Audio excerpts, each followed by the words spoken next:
We're often taught to fix our poor posture, but how exactly does poor posture happen? That's what I'm gonna be breaking down in this video for you guys. But for those of you who don't know me, my name is Caden Hunter. I'm a certified posture and movement specialist. In the past month alone, I've helped over a dozen people improve their posture and stiffness. This is my client, Matt, 1 week into the program, who's absolutely crushing it and getting amazing results. So when it comes to When it comes to posture specifically, unless you have some type of genetic dysfunction, right? So let's say scoliosis or hip dysplasia, in which case I'm not actually qualified to work with, but you get the point. Unless you have something like that, a lot of what posture is an adaptation to your environment. So let's draw this out.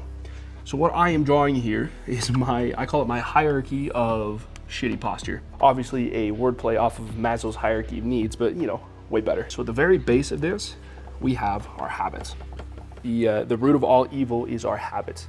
So when it comes to habits, these can be absolutely little things. So for example, let's say when you sit all day, right, you're sitting at your computer, you cross one leg over more than the other, right? You don't really switch it up. That's an example. When you have your monitor set up or your computer set up and you're looking down, especially when you kind of like slouch forward, right, to focus, this here is an example. If you're in your office chair, right, you have the armrest too high, right, and you're shrugging your shoulders unintentionally, that's an example. Thousands of different examples that we could rattle off right here, right? And a lot of them you wouldn't really think about, right? So think of your body like a business, right? What do all businesses have to do? They have to make money in order to succeed, right? To continue. And so if we take our muscles here, right? In order to produce movement, right? Our muscles here, AKA the demanders, need a supply, right? A supply of special neurons called motor neurons. So once they receive that supply, then they can contract. And since your body's like a business, it wants to make money, it wants to move efficiently. So your body's gonna adapt to exactly what you're doing, right? It wants to be efficient at what you're doing. So if you're constantly sitting, well, yeah,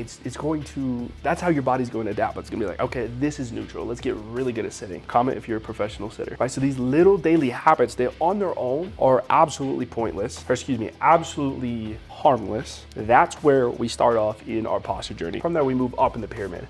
And this is where the first point of contact, where we start to feel it, right? Symptoms.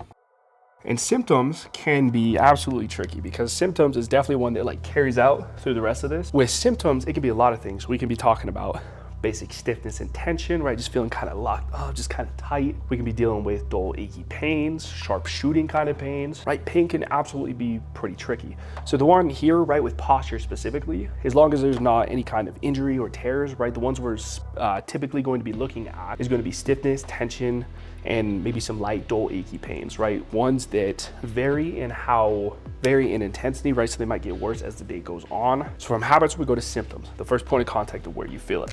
So from there, we go up to one set of imbalance. So with this one set of imbalance, we're looking at one specific set of muscle groups.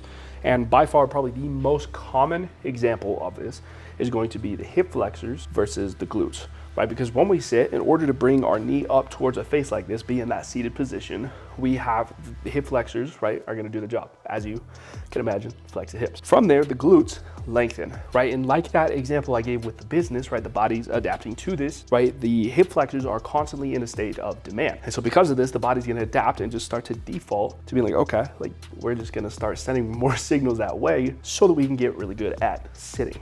Right, so after a long time of sitting on the couch or at your desk, when you go to stand up, right, especially when you only feel it right here, you can't feel like you can fully like extend the hips. You can't really feel your glutes, right? Your glutes are shut off and you feel really tight right here. That is a prime example of what we're talking about here. So then from there, we move up in the pyramid.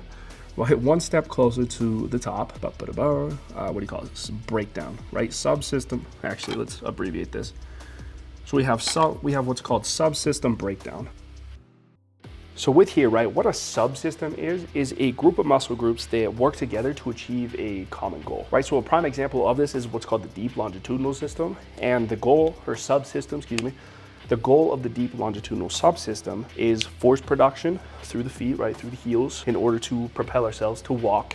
And it's very involved in forward bending. So the opposite of that would be the intrinsic stabilization subsystem. This is where a lot of your deep core musculature is going to be, right? So when it comes to these, right, most commonly, we're looking at overactivity of the deep longitudinal subsystem and underactivity in those stabilizers, right? That intrinsic stabilization subsystem, which as you can imagine, because they're protecting the spine, they're keeping us stable right in here, right? In here, right, our core, this is our Hall of Fame quarterback, right? This is our Tom Brady. We need a really phenomenal stabilization subsystem. A common saying that, you know, I'm pretty sure someone else said it, but I'm coining it, is my own, is mobility without stability is injury inevitability. And this is a prime example here. Because you can produce all the force you want, right? You can be really flexible, really mobile, right? Able to get down in these positions, but if you're not stable enough in them, that's where a lot of issues come in. So now we're gonna move up in the pyramid. We have dysfunction, right? True postural dysfunction, where a lot of your terminology that a lot of you guys are going to be familiar with, that's where this lies. So we have our techniques, our hunchback posture, anterior pelvic tilt, lateral pelvic tilt, sway back, knees cave in, out, technique, or I think I already said that, feet, collapse arches, feet turn out, duck feet, right? All these different things that you've probably heard of and maybe even know you have, right? That's where a lot of these are. This is typically when the different subsystems, right, they're all out of whack.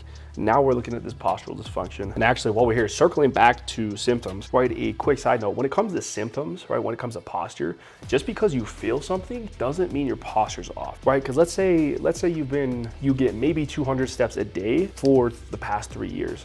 But then you take a trip to Disneyland, right? You're really lucky you get to take a trip to Disneyland. Well, yeah, if you go from 200 steps a day to 10,000, 15,000, right? Yeah, what's gonna happen? Your feet are going to be aching, right? That is very much true. So that doesn't mean your posture's off though. That doesn't mean you have collapsed arches or feet turn out.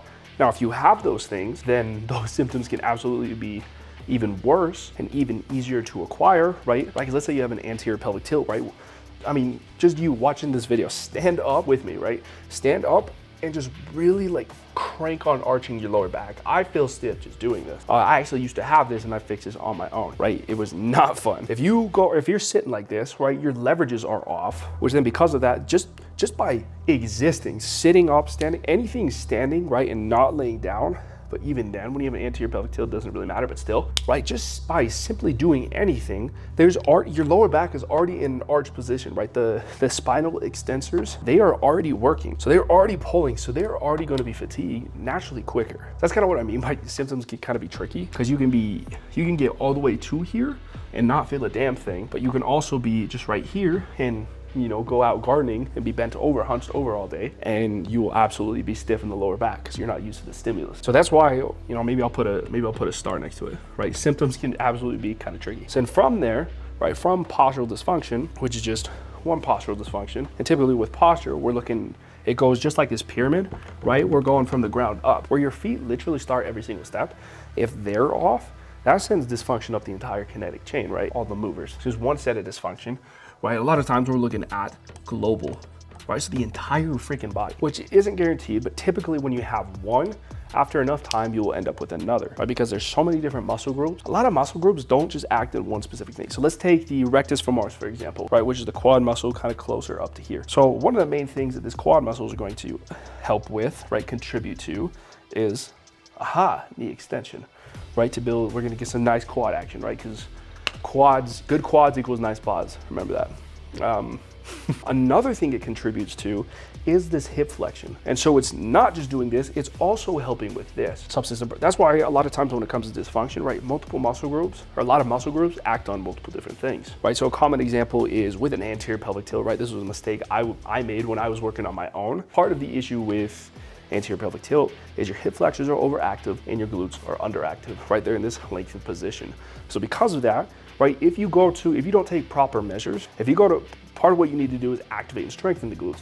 Well, because they're lengthened and currently on hiatus, it is very common for the hamstrings to kick in and try to act as a stabilizer because the glutes, right, the glutes are probably the most powerful muscle in the human body. Gluteus maximus, right, is the largest muscle in the human body. There's your knowledge drop for the day. And because the glutes aren't properly active, right, in doing their jobs, the hamstrings kick in to become a stabilizer. And because it's not really their main job, they're not very good at it. So then that's a very common reason why if you have an anterior pelvic tilt, right, your hamstrings can often be very stiff. That's probably why. So that's why when we get to this global stage, that's when all sorts of breakdown happens. And it's typically from the ground up. Because from here on, that's what we're looking at, like medical issues, right? You can absolutely, because here's the thing about posture that a lot of people don't actually realize is posture itself, right? The way that you look, yes, there's, you know, mental components, right? There's confidence that comes with having a nice, open, right, strong posture. But the issue with it isn't actually the way that it looks. It's how your body performs while moving. Because yeah, just like you're breathing right now, right? You can absolutely control how hard you breathe, right? So like if I wanted to, right? If you're sitting at the doctor, right? The doctor's giving you, okay, I'm gonna watch you breathe, right? Your respiratory rate. You can absolutely go,